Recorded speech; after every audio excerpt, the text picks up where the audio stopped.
தமிழ்நாடே கேள்விப்பட்டிராத அதிரடி விலை குறைப்பு super Saravana stores. GT Holidays, South India's #1 travel brand.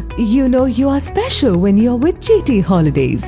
பழைய நகையை கொடுத்து வைட் 11 மந்த்ஸ்ல அதே அடைக்கு புது நகையை எடுத்துக்கோங்க. எக்ஸ்ட்ராவா ₹1 தர வேண்டாம். Magic old gold exchange. AIADMK ஒன்றும் எந்த தலைவனையும் நம்பி இல்லை, தொண்டர்களை நம்பி இருக்கு. தலைவன் வருவான் போவான், அதெல்லாம் பற்றி கவலைப்படுற ஆள் நாங்கள் இல்லை அப்படின்னு CV சண்முகம் சொல்ல போக, இது அதிமுகவுக்குள்ள மீண்டும் ஒரு புயல் வீசப்போகுதா, அதற்கான ஒரு முன்னேற்பாடா, அதற்கான ஒரு விஷயமாக இது பார்க்கப்படுதாங்கிற கேள்வி எழுந்திருக்கு. செங்கோட்டையனோட இன்னமும் CV சண்முகம், ஜெயக்குமார், அன்பழகன் போன்றவர்கள்லாம் தொடர்பில் இருக்காங்க அப்படிங்கிற தகவல்களும் சொல்லப்படுது. விரிவாக பேசிடலாம். இன்னொரு பக்கம் டிடிவி தினகரன் முற்றுமுழுதா அடுத்து 2026 தேர்தலில் விஜய்க்கும் திமுகவுக்கும் தான் போட்டி, அதிமுகலாம் அதில் சீன்லேயே இல்லை, அதெல்லாம் 3வது 4வது போயிடும், கொடநாட்டில் ஒரு ஃபைல்ஸ்லையும் எடப்பாடி ஏமாந்துட்டாரு அப்படின்னு நிறைய விஷயங்கள் பகிர்ந்திருக்காரு. விரிவாக அதனுடைய பின்னணியோடு பேசிடலாம். Welcome to sensation.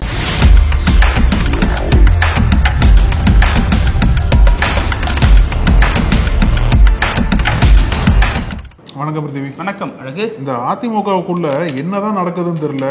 ஒவ்வொரு தலைவர்களும் ஒரு குறுநில மன்னர் மாதிரி கட்சியோட நிலைப்பாட்டை அந்தந்த பகுதிகளுக்கு ஏற்றவாறு ஒரு பெருசா ஒரு கருத்தை பதிவு பண்ணிட்டு இருக்காங்க. அது கட்சிக்குள்ளேயும் மட்டும் இல்லாம கட்சியும் தாண்டி தமிழ்நாடு முழுக்கவே ஒரு பெரிய விவாதமும் ஒரு பெரிய எதிர்பார்ப்பு எழுப்பியிருக்குன்னு தான் சொல்லணும். இப்போ செங்கோட்டையன் இருந்தார் இல்லையா, செங்கோட்டையன் அதிமுகவில் ஆரம்ப காலத்திலிருந்தே பயணிக்கக்கூடிய ஒரு மிக முக்கியமான தலைவராக இருந்தார். கொங்கு பெல்ட்லேயே ஒரு மிக முக்கியமான அவர் அந்த ஃபாலோவிங் இருந்தது.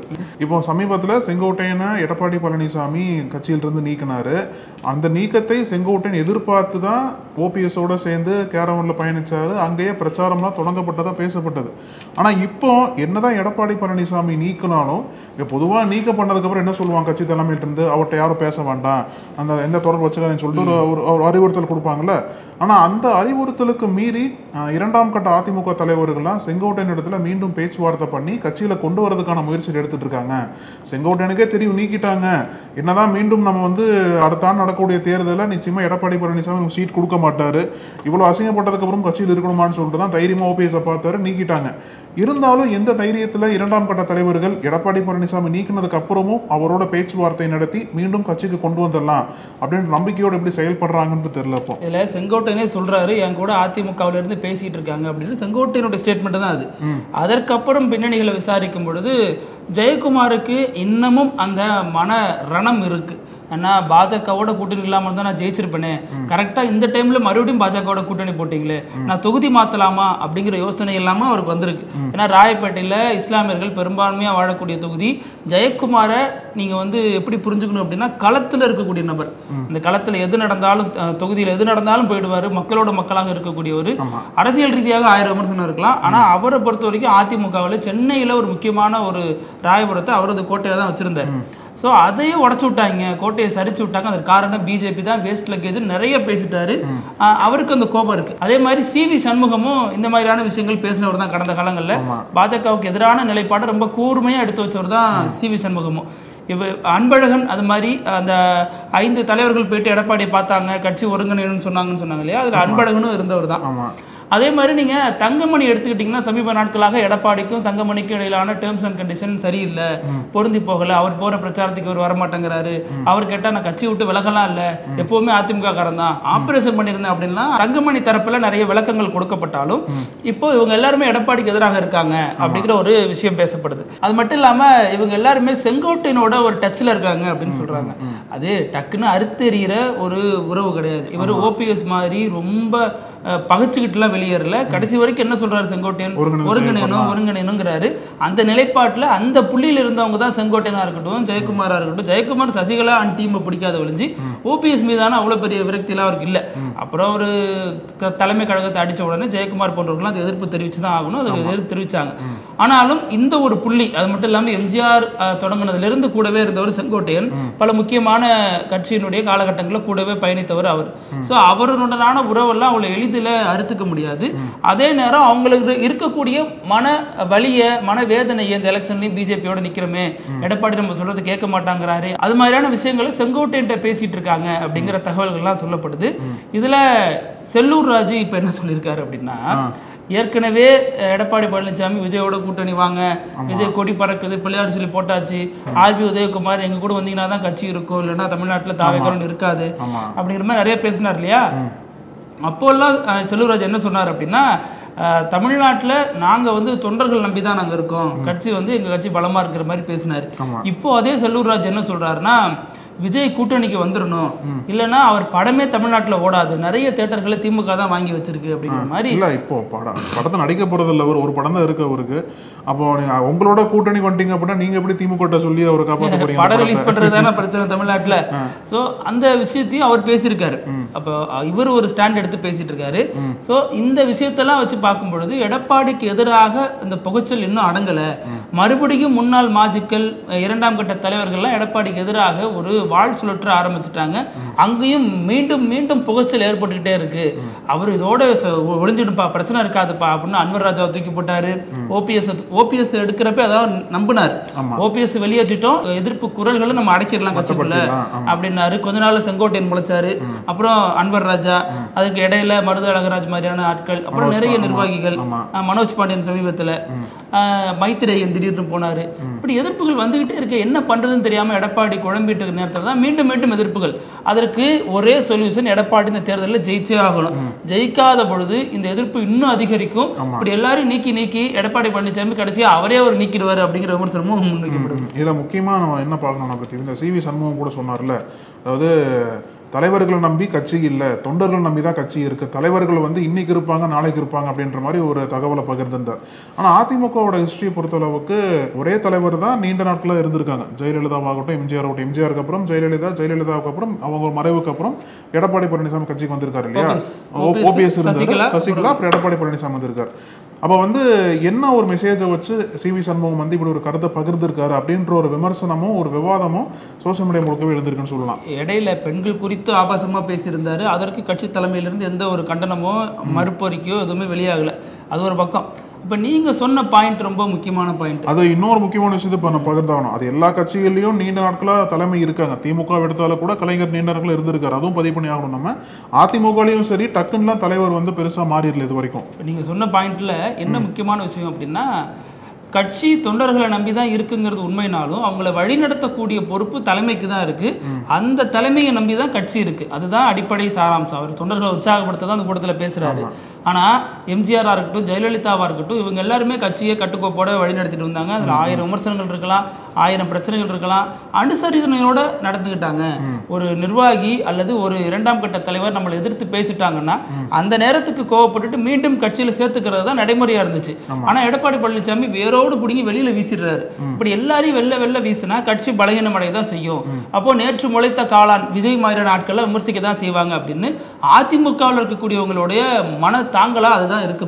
ஆமா.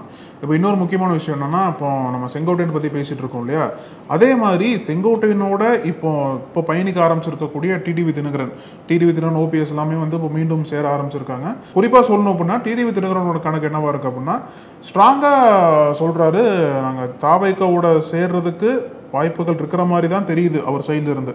ஏன்னா ஒரு வெளிப்படையா சொல்லல, பட் இருந்தாலும் விஜய்க்கு தொடர்ந்து ஆதரவு தெரிவிக்கிறோம், அதாவது அவரோட கட்சியும் தாண்டி அடுத்து வரக்கூடிய தேர்தலில் வந்து திமுகவுக்கும் தாவேக்காவுக்கும் தான் போட்டியே, நான் வந்து விஜயோட சேர போறேன்ற ஒரு மைண்ட்ல சொல்லல, ஒரு சாமானிய மக்களா இருந்து சொல்றேன். அடுத்த ஆண்டு தேர்தலில் வந்து பல தொகுதிகளில் அதிமுக வந்து 3ஆம் இடத்திற்கு போகும், அந்த அளவுக்கு திமுகவுக்கும் தாவேக்காவுக்கும் போட்டி இருக்கும்னு சொல்லிட்டு நாங்க எங்களோட கட்சி வந்து எந்த கூட்டணி வெற்றி கூட்டணியோ அங்க வந்து நாங்க இணைவோம் அப்படின்ற மாதிரி சொல்லியிருக்காரு. இருக்கிற கூட்டணி தான் வெற்றி கூட்டணி அப்படின்னு சொல்லியிருக்காரு. அப்ப வந்து அதை அடுத்த ஆண்டு ஜனவரி மாதம் சொல்றேன்னு சொல்றாரு. இருந்தாலும் ஏதோ ஒரு வகையில விஜயோட ஜனவரியில என்னதான் இருக்கு, தேமுதிகவும் ஜனவரியில தான் சொல்லுவாங்க, இவரும் ஜனவரியில சொல்லுவாங்க. அப்ப தேர்தல் இருக்கிற சமயத்துல தானே எல்லா கட்சியும் லைம்லைட்ல வருவாங்க. அதனால வந்து எல்லா ஜனவரி குறி வச்சிருக்காங்க. அந்த மாதிரி பார்க்கும்போது தினகரனும் விஜயோட சேர்றதுக்கு வாய்ப்புகள் ரொம்ப அதிகமா இருக்கு. ஏன்னா தினகரனுக்கு ஒரு ஆப்ஷன் தேவைப்படுது. இப்போ அவரோட தனிச்சு நின்னோம் அப்படின்னா பெருசா அந்த அளவுக்கு சொல்லிக்க முடியாது. அதனால விஜய்க்கும் ஒரு கூட்டணி தேவைப்படுது. அதனாலதான் வந்து கட்சியே கூட்டணி குறித்தான முடிவு வந்து விஜய் எடுப்பாருன்னு சொல்லி தீர்மானம் போட்டிருக்காங்க. ஏற்கனவே கடந்த முறை வந்து தேர்தலில் கமல்ஹாசன் சரத்குமார்லாம் கூட்டணி போட்டுருந்தாங்க. அதுல சரத்குமார் எனக்கு இவ்வளவு தொகுதியில நிக்க முடியாதுன்னு சொல்லிட்டு ஒரு பாதி தொகுதியை பின்வாங்கிட்டார். அந்த மாதிரியான கூத்துகள் நடந்திருக்கு. இப்போ டிடிவி தினகரனுக்கு இந்த அவர் பேட்டியில என்ன சொல்றாருன்னா, நிறைய கட்சிகள் கூட்டணிக்கு எங்களை அழைச்சிக்கிட்டு இருக்காங்க, நாங்க அதுல முடிவு பண்ணிட்டு இருக்கோம் அப்படிங்கிறாரு. அப்போ ஒரு தாவேக்காவுக்கு ஒரு சிக்னல் கொடுக்குறாரு, நாங்க ரெடியா இருக்கோம், நீங்க இல்ல. அதுக்கு முன்னாடி திமுக அழைக்கிறதுக்கு வாய்ப்பு இல்ல, பாஜக கூப்பிட்டால் இவரு போக மாட்டாரு, அதிமுக கூப்பிட்டாலும் இவர் போக மாட்டாரு. அதிமுக எடப்பாடி பழனிசாமி தான் எதிரியா பாக்குறாரு. பாஜக சரியா கூப்பிடலங்கிறத அவரோட கோபமே. ஆமா, ஏன்னா பாஜக கூப்பிட்டால் போக மாட்டாரு, பாஜக சரியா மதிக்கல நம்மளங்கிறது அவரோட கோபத்தோட வெளிப்பாடு. இப்போ வந்து நிறைய கட்சிகள் கூப்பிடுறாங்க அப்படின்னா வேற எந்த கட்சி இருக்கு தமிழ்நாட்டுல? அதுதான் கேள்வி. ஏன்னா அவருக்கான அனைத்து கதவுகளும் அடைக்கப்பட்டுடுச்சு, ஒரே கதவு பாஜக மட்டும்தான் இருக்கு. பாஜக ஒருவேளை டிடிவியை கூப்பிட்டாலும் அதற்கு எடப்பாடி கடுமையா எதிர்ப்பு தெரிவிப்பாரு, எடப்பாடி அவ்வளவு சீக்கிரத்தில் ஏத்துக்க மாட்டாரு. அந்த ஒரு சிக்கல்ல டிடிவி தினகரன் வேற எங்கேயுமே போக முடியாதனால விஜய் நோக்கி நகர்கிறார் அப்படிங்கறத நிதர்சனமா இருக்கு. தனித்து போட்டிட்டா கண்டிப்பா கடந்த பல முறை தனித்து அணியெல்லாம் கட்டியிருக்காரு. ஆனாலும் அவரால் நினைத்த வெற்றியை பெற முடியல, பெரிய வெற்றி பெற முடியல, ஒரு பெரிய தாக்கத்தை ஏற்படுத்த முடியல. இப்போ அவர் என்ன நினைக்கிறாரு, ஓபிஎஸ் நம்ம கூட இருக்காரு, நம்ம இருக்கோம், டிடிவி தினகரன் அம்மா மக்கள் முன்னேற்ற கழகம் இருக்கு, இந்த சைட்ல செங்கோட்டையன் இருக்காரு, இதெல்லாம் வச்சு நம்ம ஒரு மேஜிக் பண்ணிட முடியும், அதுக்கு விஜய் கூட போனா ஒரு பெரிய ஒரு மாற்றத்தை நிகழ்த்த முடியும், ஒருவேளை விஜய் வந்து ஆட்சிக்கு ஒரு வாய்ப்பு இருந்துச்சுன்னா நம்ம இதுல முக்கியமான ரோல் பிளே பண்ணலாம் அப்படிங்கறது அவருடைய திட்டமா இருக்கு. இதுல குறிப்பா பல தலைவர்களுக்கு எடப்பாடி பழனிசாமியில் ஆரம்பிச்சு டிடிவி தினகரன் வரைக்கும் இந்த தேர்தல் என்பது வாழ்வாசாவ தேர்தல் தான். அதை கட்சி ஜெயிக்கிறாங்களோ தோக்குறாங்களோ அது ரெண்டாவது பட்சம். ஆனா இவங்க ரெண்டு பேர் தனிப்பட்ட முறையில் அவங்களோட ஆளுமையை வந்து நிரூபிச்சணும் அப்படின்ற மாதிரி முயற்சி பண்றாங்க. ஓபிஎஸ் அப்படிதான் இருக்காரு. ஆனா ஓபிஎஸ் கூட எதிர்க்கலாம் தான் என்னன்னு தெரியல இது வரைக்கும். இல்ல குறிப்பா தினகரன் என்ன சொல்றாரு அப்படின்னா, எடப்பாடி பழனிசாமி சிஎம்மா தோத்தாலும் தோப்பாரே ஒழிய அவரோட கட்சி பதவியை விட்டு கொடுக்கவே மாட்டார், அதுல வந்து உறுதியா இருக்காரு. அவரு கடைசி வரைக்கும் பொதுச்செயலாளர் இருப்பாருன்னு சொல்லிட்டு ஒரு ஸ்டேட்மெண்ட் கொடுக்குறாரு. அப்போ என்ன சொல்ல வர்றாரு அப்படின்னா, எடப்பாடி பழனிசாமிக்கு பதவி தான் முக்கியம், கட்சியோட வளர்ச்சியோ இல்ல கட்சியோட அந்த தோல்வியை வந்து மறுபரிசீலனை பண்ணி மீண்டும் வந்து ஒரு புத்துயிர் கொடுக்கலான்ற மாதிரி எண்ணமே எடப்பாடி பழனிசாமி கிடையாது. தொடர்ந்து பதவியை காப்பாற்றுறதுக்காக தான் இத்தனை தலைவர்களை கட்சியிலிருந்து நீக்கிட்டே வராரு அப்படின்ற மாதிரி விமர்சனம் இங்க வைக்கிறாருங்க. இதுல இன்னொரு விஷயம் டிடிவி சொன்னாரு, கொடநாட்டுல நிறைய முன்னாள் அமைச்சர்களோட உளவுத்துறை சேகரித்த தகவல்லாம் இருக்கும், ஃபைலா நிறைய வச்சிருப்பாங்க. சோ அந்த ஃபைலை தேடி தான் எடப்பாடி காவலர் எல்லாம் இது பண்ணிட்டு உள்ள போனாரு. ஆனா அந்த ஃபைலை நாங்க ஏற்கனவே கிழிச்சு போட்டேன் நான் போனப்ப அப்படிங்கிறாரு. இவர் கிழிச்சு போட்டிருப்பாருங்கிறத நம்புற மாதிரியா இருக்கு.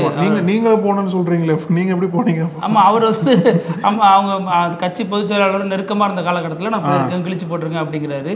அது ஏன் இவர் கிழிச்சு போட்டாரு, அவங்க மறைவுக்கு பிறகு கிழிச்சு போட்டேங்கிறாரு. அப்படி டேட்டா இருக்க வேணாம்னு நினைச்சு கிழிச்சு போட்டாரா? அவ்வளவு நல்லவரா சார் நீங்க அப்படிங்கிற கேள்வியும் கிழிச்சு போடுற அளவுக்கு என்ன இருந்திருக்கும் அந்த தகவல்? அதுதான் முக்கியமான கேள்வி.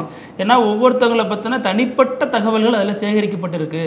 அதை பிடுங்கிறதுக்கு தான் எடப்பாடி பழனிசாமி உள்ள போனாருன்னு இத்தனை நாட்கள் கழிச்சு இப்போ அந்த விஷயத்த பொதுவெளி கொண்டு வர்றாரு. அது மட்டும் இல்லாம டிடிவி தினகரனா இருக்கட்டும், ஓபிஎஸ் தரப்பா இருக்கட்டும், தொடர்ந்து என்ன சொல்லிட்டு வராங்க அப்படின்னா, திமுக எடப்பாடி பழனிசாமி பாதுகாக்கிறது ஏன், திமுகவோட செல்ல குழந்தை எடப்பாடி பழனிசாமி இருக்காரு அப்படின்னு சொல்லிட்டு அவங்க வைக்கக்கூடிய வாதம் என்னவா இருக்குன்னா, இந்த கொடநாடு வழக்குல ஸ்டாலின் சொன்னாரு ஆட்சிக்கு வந்தா அவர் தண்டனை வாங்கி தருவோன்னு, 5 வருடம் முடியவே போகுது, இது வரைக்கும் அதுல எந்த நகர்வும் இல்லை. அப்போ எடப்பாடி பாதுகாக்கிறதே திமுக தான், திமுகவோட பி டீம் தான் எடப்பாடி அப்படின்னு அவங்க சைட்ல அடிக்கிறாங்க. இப்போ சமீபத்தில் ஆந்திராவில் ஸ்ரீகாகுளம் பகுதியில் ஒரு விபத்து நடந்தது, சாலை விபத்து, ஹைவேஸ். ஆமாம், அதில் வந்து 20க்கும் மேற்பட்ட இறந்து போயிட்டதா சொன்னாங்க இல்லையா? அது வந்து அந்த அதிர்ச்சியில் அந்த மாநிலம் முழுக்கவே இன்னும் இருக்காங்க. ஆனால் அதுக்கு தீர்வாக ஒரு பாஜக இப்போ ஒரு கருத்து சொல்லியிருக்காரு. அந்த கருத்து தான் இப்போ வினோத பகுதியில் பார்க்க போகிறோம். அதாவது எதுக்கு ஆக்சிடென்ட் நடந்தது, பஸ் ஓவர் ஸ்பீடாக வந்தாங்களா, அந்த மாதிரி பல விசாரணைகள், அது ஒரு ட்ரங்க் அண்ட் டிரைவா, அதெல்லாம் விசாரிக்கப்பட்டு வருதுன்னு சொல்கிறாங்க. அதில் இன்னொரு பக்கம் பாஜகவை சேர்ந்த எம்பி கொண்டா விஸ்வேஸ்வர ரெட்டி ஒரு கருத்து பதிவு பண்ணியிருக்காரு. அவர் என்ன சொல்லியிருக்காரு அப்படின்னா, நான் பாட்டு ஏதோ எடுத்துகிட்டு வர போகிறேன் கொண்டாங்கிறீங்களேன்னு சொல்லிட்டு, அவர் பேரே தான். ஆமாம், பேரே தான். என்ன சொல்லியிருக்காரு அப்படின்னா, ரோடு நல்லா போட்டா விபத்துகள் நடக்கும் அப்படின்ற மாதிரி சொல்லியிருக்காரு. அதாவது அரிய தத்துவ கருத்துக்கள் இதுல. அதாவது இங்க நம்ம சென்னையிலே ஆகட்டும், தமிழ்நாடு முழுக்கவே வந்து ரோடு இன்னும் பல இடங்கள்ல மோசமா இருக்கு. இன்னும் எப்ப நல்லா போடுவீங்க, மழை வந்தா மழை நீர் தேங்குது, குண்டும் குழியுமா இருக்கு, அதெல்லாம் சரி பண்ணி நல்ல ரோடா கொடுங்கன்னு சொல்லிட்டு கோரிக்கை வச்சுட்டு இருக்காங்க மக்கள் எல்லாம். ஆனா அவர் என்ன சொல்றாரு அப்படின்னா, ரோடு நல்லா போட்டா வந்து ஹைவேஸ்ல ரோடு ஃபுல்லா நல்லா போட்டிருப்பாங்களா, அது வந்து தொடர்ந்து விபத்துக்குள்ளாகுது அப்படின்ற மாதிரி கருத்து பதிவு பண்ணிட்டு, நான் வந்து சென்ட்ரல் கவர்மெண்ட் ஒரு கடிதம் கொடுக்க போறேன், இந்த ஹைவேஸ் வந்து வளைவா இல்லாம ஒரே நேர்கோட்டு இருக்கிற மாதிரி ஒரு ரோடு.